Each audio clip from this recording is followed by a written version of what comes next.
Muslim students PS5 610 neurological वैसा ये है। लेसन नंबर 29 हम स्टार्ट करने लगे हैं, ठीक है। ऑब्जेक्टिव हम पहले देखते हैं।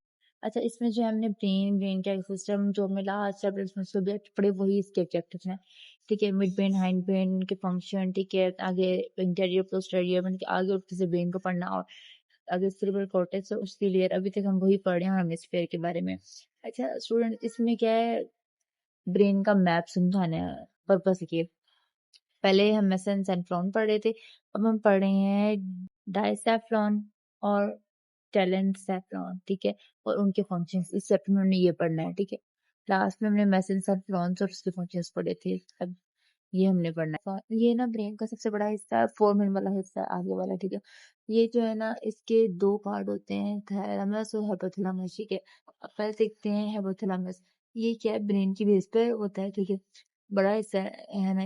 ये जो जो है ना, फर्स्ट हेड जो थर्ड वेंट्रिकल्स है ना, उसके साथ जो है कनेक्टेड है। उसके बाद ये बहुत स्मॉल साइज का होता है, मगर इसका बड़ा मैंने इस लिहाज से कहा कि काम के लिहाज से बड़ा इसमें बहुत इम्पोर्टेंट है। ये इंसान की भूख प्यास सब कुछ कंट्रोल करता है, इसके अंडर में सब कुछ होता है, ठीक है। इमोशंस, लिम्बिक सिस्टम मतलब इमोशन, सांस लेना, लड़ाई झगड़े, गुस्सा, और उसके अलावा जो भी भूख प्यास सारा कुछ, टेम्परेचर वगैरह ये कंट्रोल करता है, ठीक है। अच्छा, हमारी बॉडी में जो है ना, ये कंट्रोल करता है। इसके उसके बाद जो है ना, SCN है, मतलब कि हमें क्या है कि जो नींद का सारा सर्कल है, इस टाइम नींद आनी, इस टाइम को करना, ये सब कुछ, ये सारा कुछ हाइपोथैलेमस कंट्रोल करता है। इसके बाद जो है ना, और क्या चीज़ उन्होंने बताई, उन्होंने कहा है इसमें पिट्यूटरी ग्लैंड है, ठीक है, मतलब कि सारे इमोशंस वगैरह भी ये कंट्रोल करता है। आगे वेंट्रोमेडियल VMH, जो कि जब हम खाना खा रहे होते हैं ना, कि बस खाना स्टॉप, कि खाना और नहीं खाया जाएगा, बस इतना ओवर हो गया, तो ये हाइपोथैलेमस हमें बताता है कि बस पेट भर चुका है हमारा, ठीक है। उसके बाद है LH, मतलब कि नेक्स्ट है लेटरल हाइपोथैलेमस। LH मतलब कि ये बताता है खाना शुरू करना है इस टाइम, ये ठीक है। अच्छा, ये सारे सिग्नल्स वगैरह अब देख लो, सबसे मेन काम जो है हाइपोथैलेमस कंट्रोल कर रहा है हमारी बॉडी के, ये। अब नेक्स्ट है हमारे पास थैलेमस। थैलेमस जो है ना, ये डेंस नेफ्रॉन का पार्ट है, ये थोड़ा ओवल शेप में और थोड़ा बड़ा होता है, ठीक है। इसके ये कह लो कि ना, जितने भी हमारी बॉडी के काम हो रहे हैं टोटली सब के वो है ना, सेंसरी न्यूरॉन जो है वो सारा मैसेज इसको देते हैं। ये पहले कॉर्टेक्स पे आता है, कॉर्टेक्स से डायरेक्ट पे आता है, फिर इससे जो है ना ब्रेन में जाता है, मतलब कि बाकी जगहों पे जाता है, फिर इम्प्लीमेंटेशन होता है उस मैसेज की, उस काम की, ठीक है। और ये चीज है, ये चीज है, ये सब कुछ ये कंट्रोल करता है, मैसेज वगैरह आ रहे जा रहे, ये सारा कुछ ये चीज। अच्छा, अब यहाँ पे बात हो रही है कि total group of fibre is multimodal, मतलब कि एक फाइबर ही नहीं, ज्यादा फाइबर्स की बात हो रही है, क्योंकि सिग्नल सीखकर दूसरी जगह जाते हैं। ये किसकी कहाँ पे होता है, ये थैलेमस में होता है, ठीक है। अच्छा, ये क्या है कि ये जो है ना, इनपुट लेता है जगह जगह से, और एसोसिएशन थैलेमस इंफॉर्मेशन लेके ना, ये जो एसोसिएशन जो जुड़ा हुआ कॉर्टेक्स है ना, उस कॉर्टेक्स में भेज देता है। सर मतलब मैसेज लेना वगैरह ये सारा कुछ। अच्छा, ये क्या क्या कंट्रोल करता है, ये हमारी नींद, भूख और बिहेवियर टोटली ये सब कुछ कंट्रोल करता है, ठीक है। अगर इनमें से जो है ना, इन नींद और कह लो कि जज्बात वगैरह सारा कुछ, मेमोरी वगैरह सब कंट्रोल करता है। अगर इनमें से जो है ना कर दिया जाए, हमने अगर थर्मस ही रिमूव कर दिया जाए ना, तो इंसान को बहुत तेज बोलने वाली बीमारी हो सकती है, ठीक है। ये बात उन्होंने बताई हुई है। इसके अलावा हम देखते हैं टैलेंट साइक्लोन। ये क्या है, and brain of the capacity, ठीक है। अब इसमें हम क्या कहते हैं, ठीक है, इसमें जो है ना, आप कह लो कि टू हेमिस्फीयर कनेक्ट होते हैं। इसमें जो है ना, ये कहाँ पे होता है, कॉर्पस स्ट्रक्चर्स और जो है ना लिम्बिक सिस्टम, इन दोनों के दरमियान में होता है, ठीक है। इसमें टू हेमिस्फीयर। अच्छा, हमारा ब्रेन में आपको बताया था ना कि लेफ्ट एंड राइट साइड पे दो साइड पे भी डिवाइड होता है। इनके बीच में जो लाइन होती है ना, जो इनको जोड़ती है, उसको कहते हैं कॉर्पस कैलोसम्स, वो इसका पार्ट होता है। इसके अंदर दो पार्ट आते हैं, कॉर्पस कैलोसम्स और सेरेब्रल कॉर्टेक्स। पहले हम देखते हैं कॉर्पस कैलोसम्स। ये क्या है, एक फाइबर चैनल लाइन है, दो वाइट जो बड़े बड़े जो है ना हेमिस्फीयर उनको जोड़ती है। ये वाइट करके होती है, जिनको हम नीट टाइप के साथ जो है ना इजिली देख लेते हैं, ठीक है। अब ये चीज इसके बाद इंटरेक्शन होता है कि ये इंटरेक्शन करती है, दोनों हेमिस्फीयर को जोड़ती है, ठीक है। आगे सेरेब्रल कॉर्टेक्स देखते हैं। सेरेब्रल कॉर्टेक्स जो है ना, ये कह लो कि ना, ये लेयर होती है ग्रे मैटर की, ठीक है, जो कि कवर होती है वाइट मैटर के साथ। अच्छा, इसकी जो मोटाई है ना, मोटा वो कह लो थिकनेस इसकी 1.5 से लेके 4.5 मिलीमीटर तक। और इसकी एवरेज अबाउट जो है ना वो 2 मिलीमीटर है इसकी थिकनेस, ठीक है। अब जो है ना इसकी थिकनेस देख लो कि 1.5 मिलीमीटर है ये। अब मीन्स की इन्होंने पूरा इसका रक्षा वगैरह बता दिया कि ये इस तरह है और इतने लेवल पे है, ठीक है। अच्छा, ये जो कॉर्टेक्स की तरह कर्व होती है कि इसकी कॉर्टेक्स की रेड्स बनी होती है, आगे से इसको 4 जो है ना इसके उसमें डिवाइड किया गया है इसको। अच्छा, कॉर्टेक्स के अंदर 4 लूप्स हैं, ठीक है। कौन-कौन से? फ्रंटल लूप, पैरेटल लूप और टेम्पोरल लूप और क्या लो ओसिपिटल लूप, ठीक है। अच्छा, फ्रंटल लूप के क्या काम होते हैं? फैसला करना, मूवमेंट और प्लानिंग वगैरह, ठीक है। मतलब कि ये होता है। और फिर पैरेटल लूप में हम कह लो कि सोचना, सुनना, समझना। और थर्ड में हम क्या लेते हैं टेम्पोरल लूप में कहते हैं sorry frontal loop I think so ऐसा होता है कि इसमें दर्द और फीलिंग्स वगैरह। टेम्पोरल लूप में हम कह लो अच्छा टेम्परेचर वगैरह वो भी पैरेटल लूप में ही होता है कि टेम्परेचर वगैरह मेजर करना। और टेम्पोरल लूप में कह लो हम कह लो कि सुनना हो गया और क्या हो सकता है सुनना समझना और क्या कहते हैं सुनना समझना और लैंग्वेज वगैरह, ठीक है। आगे ऑसिपिटल ऑसिपिटल लूप मतलब कि आई के लिंकेदार है। तो इसमें क्या है देखना, शेप्स और कलर्स वगैरह को रिकॉग्नाइज करना, ठीक है। ये है इतना सा। आगे इसमें और मजीद कुछ इतना खास नहीं बताया हुआ, बस आप इतना ही पॉइंट आउट कर लें जिस तरह मैंने आपको बताया, ये चीज अच्छे से याद करें। सेरेब्रल कॉर्टेक्स, ठीक है। अच्छा, इसकी ना उन्होंने सेपरल टाइप्स बताई हुई है, पर ठीक है 3 जो है ना यहाँ पे डिस्कस की गई है। मेनली कह लो 3 टाइप्स ही हैं, ठीक है। हमें तो बुक के लिहाज से पढ़ना है ना। अच्छा, जो ब्रेन की लूब्स हैं वो मजीद डिटेल में आगे पढ़ेंगे हम, बट अभी फिलहाल देखते हैं ये इनकी कॉर्टेक्स सेरेब्रल कॉर्टेक्स की टाइप्स, ठीक है। जो है ना इसके 3 टाइप्स में को डिवाइड किया। पहले एलो कॉर्टेक्स, ठीक है। एलो कॉर्टेक्स, उसके बाद कह लो एलो कॉर्टेक्स है, दूसरी होती है मेसोकॉर्टेक्स और एक है नियोकॉर्टेक्स। ये 3 इसकी लेयर्स होती हैं, कॉर्टेक्स होती हैं, मतलब कि इनकी सिबल की टाइप्स होती हैं। अच्छा, एलो कॉर्टेक्स जो है ना वो उनमें 2 वो पाई जाती हैं, पहले पैलियो कॉर्टेक्स और एक्की कॉर्टेक्स, ठीक है। अच्छा, ये पता है होती 3 ही है। अभी इसको फर्दर 2 में क्यों डिवाइड किया गया? इसको इसलिए डिवाइड किया गया क्योंकि इसके ना 2 काम है। एक काम कह लो स्मेल वाला, ठीक है। पैलियो कॉर्टेक्स है वो स्मेल फिर करता है, कंट्रोल और मैनेज वगैरह। अब आर्की कॉर्टेक्स कह लो मेमोरी वगैरह ये सब कुछ कंट्रोल करता है। अब ये दोनों मिलकर क्या काम करते हैं? स्मेल का काम और मेमोरी वगैरह का काम। अब दोनों मिलकर एक काम कर ये जो काम करे ना ये सारा काम एलो कॉर्टेक्स करता है। एलो कॉर्टेक्स कंट्रोल करता है स्मेल और मेमोरी वगैरह ये सब कुछ, ठीक है। अब ये सब कुछ कंट्रोल करता है ना। अब ये दोनों मिलाकर इसलिए इसकी पार्ट डिवाइड कर दिए गए हैं ताकि स्मेल वाला पार्ट अलग हो जाए कि जो बिल्कुल एक सेपरेट चीज है वो अलग। अच्छा, ये जो है ना कॉर्टेक्स ये इसकी लेयर जो है ना ज्यादातर होती है इसकी 3 लेयर्स होती हैं, ठीक है। इसकी ना मतलब और ये ज़्यादातर होता है नाक के इर्द-गिर्द, नाक और दिमाग के इर्द-गिर्द ये लेयर्स होती हैं, ठीक है। ये लेयर दिमाग और नाक के इर्द-गिर्द होती है, ठीक है। इसकी 2 टाइप्स है, पेरियो कॉर्टेक्स, एक्की कॉर्टेक्स, ठीक है। बस इसी की यार आपने ये अच्छे से याद करनी है, मेसी कॉर्टेक्स और नियो कॉर्टेक्स की नहीं है, ठीक है। बस आपने बस इसकी याद करनी है। अच्छा, इसको मैंने आपको शॉर्ट वे में करने के लिए ना मैंने आपको यहाँ पे एक टेबल बनाया था, दिखाती हूँ। ताकि याद रहे कहाँ पे ये कॉर्टेक्स, ठीक है। अच्छा, सेरिब्रल कॉर्टेक्स इसकी 3 टाइप्स उन्होंने बताई है हमें। एलो कॉर्टेक्स जो ऐसे ये सबसे ना पुराना वाला पार्ट है। सबसे पहले जो है मतलब कि अब मैं आपको ये बताती हूँ एवोल्यूशन जब हुई ना हमने स्टार्ट में पढ़ा ना एवोल्यूशन 3 इंसान पहले क्या था, फिश थी, एम्फीबियंस थे और क्या क्या था। इंसान ने फिश से किस तरह एक इंसान में तब्दील हुआ, फिर जानवर किस तरह के आए एंड वो नियोनेंथल और पता नहीं कौन कौन से जो एनिमल सॉरी इंसान थे ना वो आए। वो जो उन इंसानों के बाद जो है ना मजीद भी हुआ।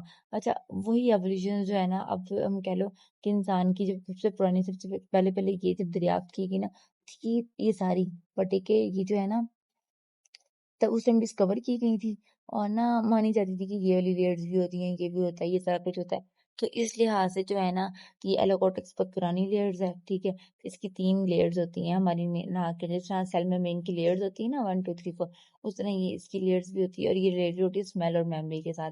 अच्छा, स्मेल और मेमोरी के 2 काम हो गए। अब स्मेल जो है वो देखता है पेलोकॉर्टेक्स और एक्टिकॉर्टेक्स जो है वो मेमोरी और इमोशंस को देखता है, ये हिप्पोकैम्पस के अंदर ही होता है, ठीक है। इसके 2 पार्ट्स होते हैं। बस आपने इतनी सी चीज याद करनी जितना मैंने यहाँ लिखा हुआ है, इसके अलावा और कुछ भी याद करने वाला नहीं है। अच्छा, मेसोकॉर्टेक्स ये मिडिल लेयर होती है दरमियान, इसका काम क्या होता है? ये जोड़ती है एलोकॉर्टेक्स को और नियोकॉर्टेक्स को, ठीक है। और इसकी 4 से 5 लेयर्स होती है। पहले की 3 लेयर्स होती है, मेसोकॉर्टेक्स की 4 से 5 होती है और नियोकॉर्टेक्स की 6 लेयर्स होती है। ये सबसे नया वाला नियोकॉर्टेक्स।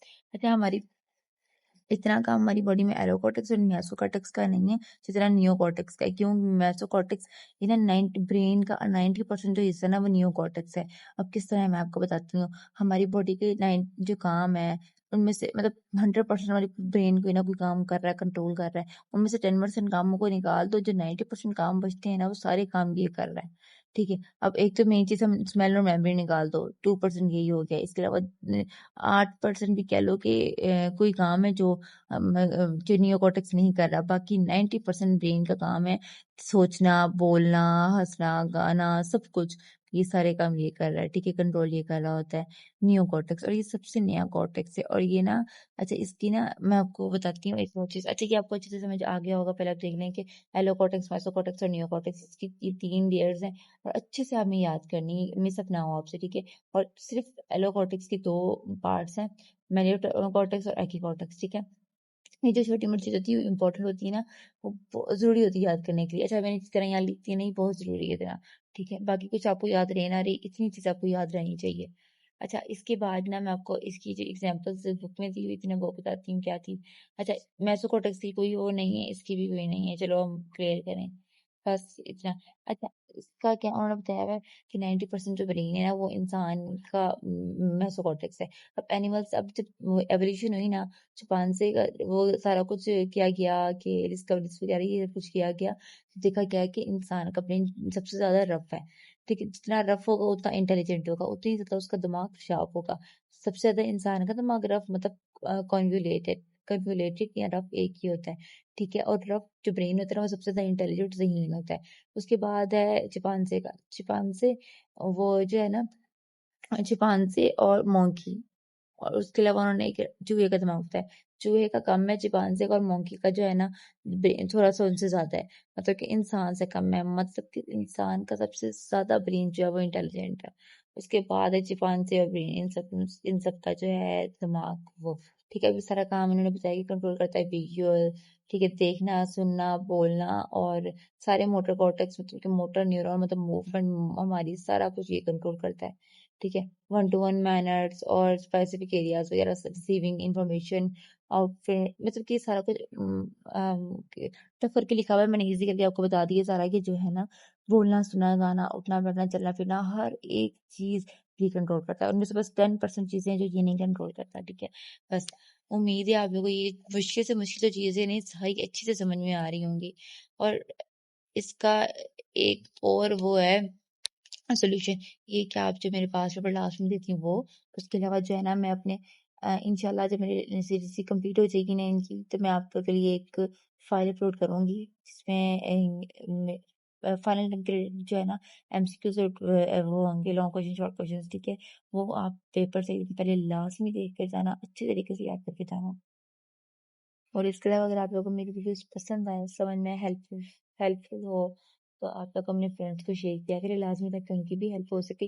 ये सब्जेक्ट बहुत टफ है। जब मैंने अपने टाइम पे पढ़ा था तो मुझे बहुत टफ लगा था, और मुझे कोई भी वीडियो ऐसी नहीं लगी थी यूट्यूब पे जो इस हद तक हो जिसकी भी समझ आओ और आसान अल्फाज में मैं कर सकूं। मैंने बहुत घूमी फिरी थी सब्जेक्ट के लिए। तो आप लोग लास्ट में अपने फ्रेंड्स को शेयर किया करें ताकि उनकी हेल्प हो और ये टफ सब्जेक्ट उनके लिए ईजी हो जाए। अच्छा नेक्स्ट है हमारे पास लूप्स, सेरिब्रल कॉर्टेक्स की जो लूप्स होती है। अच्छा हमारे ब्रेन में ना 4 लूप्स होती हैं, फ्रंटल लूप, पैरेटल लूप और टेम्पोरल लूप और ओसिपिटल लूप। अच्छा इनके ना डिफरेंट डिफरेंट काम होते हैं, हमें बस काम देखने और कुछ इसका इतना खासा इंपॉर्टेंट नहीं है। अच्छा एक ना इम्पोर्टेंट चीज के ना अ, वो बात नहीं जाती जो है ना फ्रंटल लोब है वो हमारी बॉडी के ना फ्रंट साइड पे होता है। ठीक है। और ये क्या कंट्रोल करता है, ये हमारी बॉडी के ना मोटर मतलब मूवमेंट, बॉडी का कंट्रोल, मूवमेंट, बॉडी की मूवमेंट का कंट्रोल, सारा कुछ के बॉडी किस तरह मूवमेंट कंट्रोल कर रही है और बॉडी किस तरह कंट्रोल कर रही है, ये सारा निजाम। उसके बाद प्लानिंग, डिसीजंस, ये सारा काम। अच्छा ब्रोकास एरिया जो है ना इंपॉर्टेंट, आई मूवमेंट वगैरह ये सब कुछ, ये जो है ना ब्रोका एमसीक्यू आया था लास्ट टाइम की ब्रोकास जो है ना एरियाज कौन किसका पार्ट है, वो फ्रंटल लूप का पार्ट है, आपने याद रखना है। इस पूरी चारों में से सिर्फ एक ब्रोकास और वर्निक्स है। ठीक है। वर्निक्स जो है ना वो ये टेम्पोरल लूप में है। ठीक है। वो भी हम पढ़ लेते हैं। अच्छा फिलहाल ब्रोकास जो है ना वो फ्रंटल लूप का पार्ट है, आपने याद रखना है। और ये इसका है कि आई मोमेंट वगैरह ये सब कुछ। पैरेटल लूप जो है ना, अच्छा ये ना इस तरह का मैंने आपको टेबल के फॉर्म में बनाया है ताकि आपको बस इतनी चीजें अपनी याद करनी जितना हमने यहाँ लिखा होगा। Loop, frontal loop, petal loop, temporal loop और ऑसिपिटल लूप। ठीक है, फ्रंटल लूप ये फ्रंट वाला साइड होता है, it is control body movement. ठीक है, स्पीकिंग, प्लानिंग, डिसीजन मेकिंग और ब्रोकास्ट एरिया आल्सो है। ठीक है, ये कह लो कि ब्रोकास्ट एरिया कंट्रोल करता है, वो इसमें होते हैं, आपने भूलना नहीं है ये। ठीक है, ब्रोकास्ट एरिया फ्रंटल लूप में होते हैं और वर्निक्स एरिया होता है वो इसमें होता है। अगर पैटल लूप होता है ये पीछे वाला हिस्सा होता है, के सेंटर में होता है मगर पीछे होता है। ठीक है, ये हमारी बॉडी अगर फील कर कोई टच फील करे, हमारी बॉडी को टच करो तो ये फील करता है pain, hot to cold temperature, यही फील करता है। ठीक है, कि सर्दी है गर्मी है। It also help recognise space and object, चीजों को देखने का भी यही हेल्प करता है और स्पेस जगह देखने के लिए फ्रंटल लूप से। ये आपने लास्ट में इंपॉर्टेंटली याद रखनी है ये चीजें। ठीक है, एमसीक्यूज आएंगी। अगर टेम्पोरल लूप है, it is on the side above there, ये कान के साइड पीछे होता है थोड़ा सा। ठीक है, ये सुनने के लिए और लैंग्वेज को समझने के लिए होता है। वर्निक्स एरिया जो है लूप का वो इसमें होता है। ये वर्निक एरिया जो होता है वो कलर और शेप्स वगैरह को वो करता है, रिकॉग्नाइज करता है। कलर और शेप्स वगैरह को वर्निक्स एरिया, ब्रोकास जो है वो आई मूवमेंट वगैरह कह लो, और ये सारा कुछ फ्रंटल लोब में, और वर्निक्स जो है टेम्पोरल लोब में। ऑसिपिटल जो है ना ये बैक साइड पे होता है। ये क्या होता है, नजर का वो होता है। ये ऑसिपिटल बात ही सारी आई इसकी, इसमें सारा विजुअल करता है। ऑसिपिटल सिर्फ एक चीज कंट्रोल करता है, वो है विजुअल इंफॉर्मेशन के, क्या हम देख रहे हैं, क्या सब कुछ। ये ऑसिपिटल कंट्रोल करता है। टेम्पोरल आपने लास्ट में याद रखना है, सुनना और लैंग्वेज को समझना। ठीक है, कलर और शेप वगैरह भी। पेरिटल जो है फील, टच, और पेन, और क्वालिटी है, टेम्परेचर। ठीक है, और फ्रंटल जो है ये हमारा बोलना, प्लानिंग, डिसीजन, सब कुछ फ्रंटल है। आगे हमारे पास लूप्स थी, अभी भी आपको अच्छे से याद हो गई होंगी उम्मीद है, कि फ्रंटल पैरेटल बस ये। अब यहाँ से पढ़ लेना, एक बार पढ़ने के बाद जो इसमें एग्जांपल्स वगैरह एक दो दी होंगी और कुछ भी नहीं, वो इतनी खास भी नहीं। आप ये इतना पढ़ लेना और याद, आप वो जो मैंने आपको दिया ना लास्ट में टेबल। नेक्स्ट हम देखते हैं साइटो आर्किटेक्टोनिक्स। ठीक है, अच्छा साइटो का मतलब क्या होता है, सेल मतलब सेलुलर, और आर्किटेक्चर कह लो स्ट्रक्चर को। ठीक है, आर्किटेक्टोनिक्स जो है ना, अब कह लो कि सेल्स के स्ट्रक्चर्स को हमने मजीद पढ़ना है कि सेल का स्ट्रक्चर्स और क्या है। ठीक है, अब तक भी हम वही पढ़ते आए हैं, मजीद अब फर्दर डिटेल में हम उसको पढ़ रहे हैं। ठीक है, ये टेबल में सिर्फ। ठीक है, आगे इजी है। अच्छा इसमें क्या है कि ना, ये चलो न्यूरो कॉर्टेक्स की ना आगे से फर्दर वो है कि वो और क्या क्या काम है इसके। ठीक है, अच्छा साइटो आर्किटेक्चर जो है ना, इसमें ना मुझे कि 6 लेयर्स बताई हुई है। मॉलिक्यूलर लेयर, एक्सट्राग्रेनुलर लेयर्स और एक्सटर्नल पैरामिडल लेयर्स। ठीक है, और internal granular layers, pyramid and donor. ठीक है, इंटरनल पैरामिडल मल्टीफॉर्म लेयर्स। ठीक है, अच्छा इन लेयर्स का क्या है कि ना, पता है क्या है? अच्छा मॉलिक्यूलर ये सबसे पहली, ये सबसे पतली लेयर होती है सबसे ऊपर वाली। ठीक है, इसको फाइबर कह लो, ये इसका कनेक्शन फाइबर्स के साथ होता है, ये सिग्नल्स भेजती है फाइबर्स को। ठीक है, उनकी जो वेन्स नर्व्स होती हैं उनको। ठीक है, आगे एक्सटर्नल, और जो एक्सटर्नल पैरामिड जो है, ये जो है ना कह लो कि ये पैरामिड सेल्स होती हैं, ये इंक्रीज इन साइज। अब ये थर्ड वाला है, और सेकंड वाला डेंस पेकिंग होता है। ठीक है, इसको इंटरन्यूरॉन, ये न्यूरॉन्स के अंदर ही जो है ना मैसेज डेंड्राइट्स वगैरह को सेंड करती है। इनका इन सारों का काम होता है मैसेज भेजना ऊपर नीचे एक दूसरे को। इन सारी लेयर्स का काम ये होता है।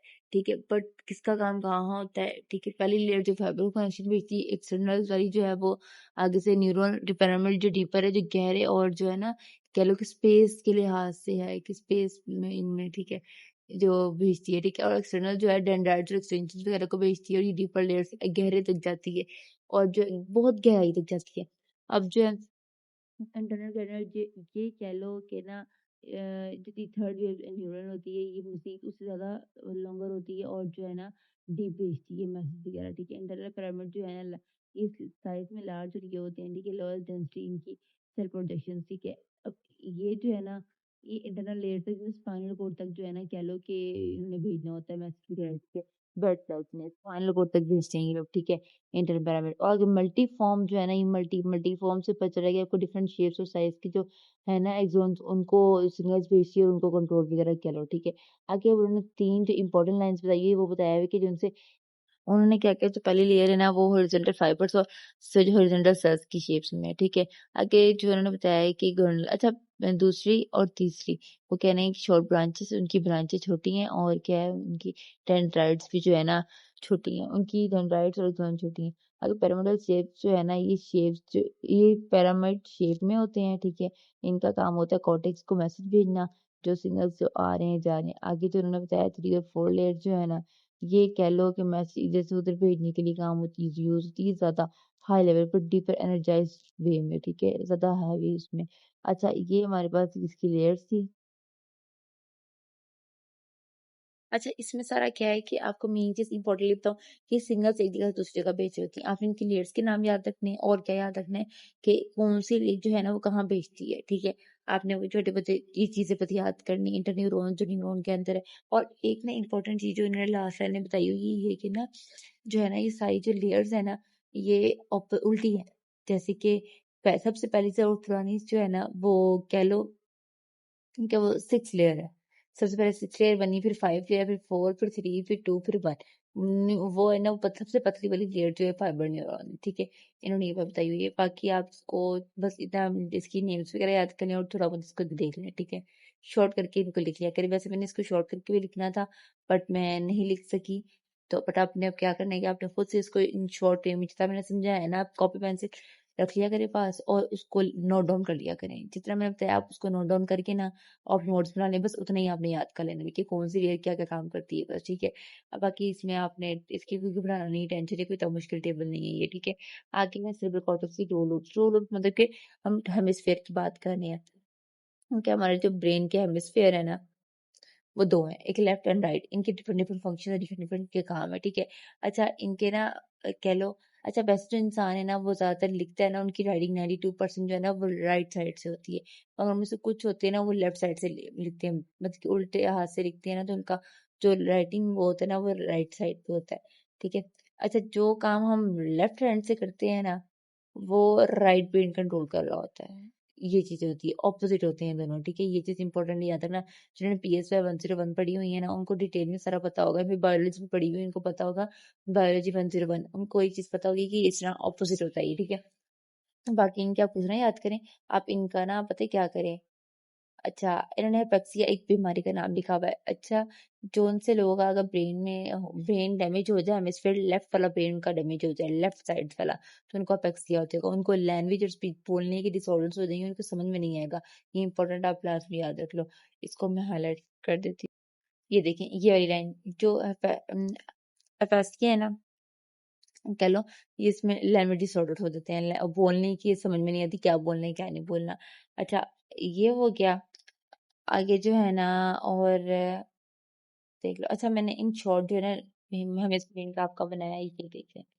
ये इस पूरे पैराग्राफ में आपको ये चीज समझाई हुई कौन सा ब्रेन क्या काम करता है क्या नहीं करता, ठीक है। तो आपने ये चीज देखनी है।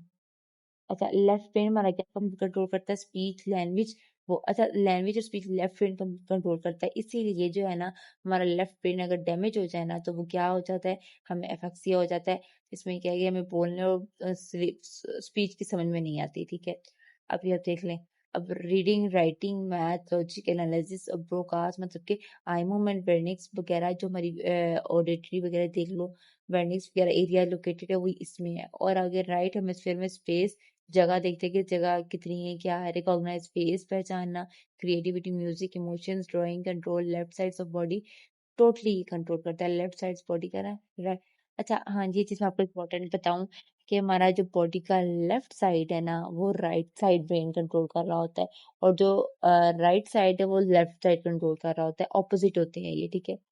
राइट साइड लेफ्ट साइड को कंट्रोल कर रही होती है, left side right side brain का कंट्रोल कर रहा होता है, ठीक है। ये चीजें हैं।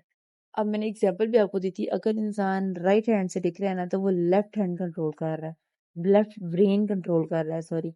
और जो सॉरी, जो लेफ्ट हैंड से लिखता है ना उसका जो ब्रेन है ना वो राइट साइड कंट्रोल कर रहा होता है, ठीक है। अब 92% जो है ना वो हमारे लेफ्ट ब्रेन जो है ना हमारी राइटिंग कंट्रोल कर रहा है। क्यों? क्योंकि हम लिखते हैं राइट हैंड से, ठीक है। ये चीज है। अब हम देखते हैं आगे से इसके MCQ। Which two major areas of the part that's diencephalons, hypothalamus, thalamus, the CNS hypothalamus is important for which function, day and night cycle. But the functions of corpus callosum connects to hemisphere. इसका काम होता है जोड़ना दो brain के hemisphere को। Which area of cortex is thickest? Primary motor cortex। ये loops हमने पढ़ ली है। नेक्स्ट है short question. What are the main functions of hypothalamus? ये आप देख लें। आगे है differentiate between neo cortex, allocortex and mesocortex, ये आप देख लें। अच्छा, अगर ये शॉर्ट में आएगा तो आप इतना ही लिख लेना, अगर लॉन्ग में आएगा इसको मज़ीद थोड़ी डिटेल में कर लेना, जिस तरह मैंने आपको समझाया वो चीज़ आप थोड़ा ऑन अपने वर्ड्स में लिख लेना, ठीक है। ये हमारा चैप्टर था, 29 हमारा खत्म हो गया। फिर मिलते हैं इंशाल्लाह नेक्स्ट लेक्चर पे। थैंक यू, अल्लाह हाफिज़।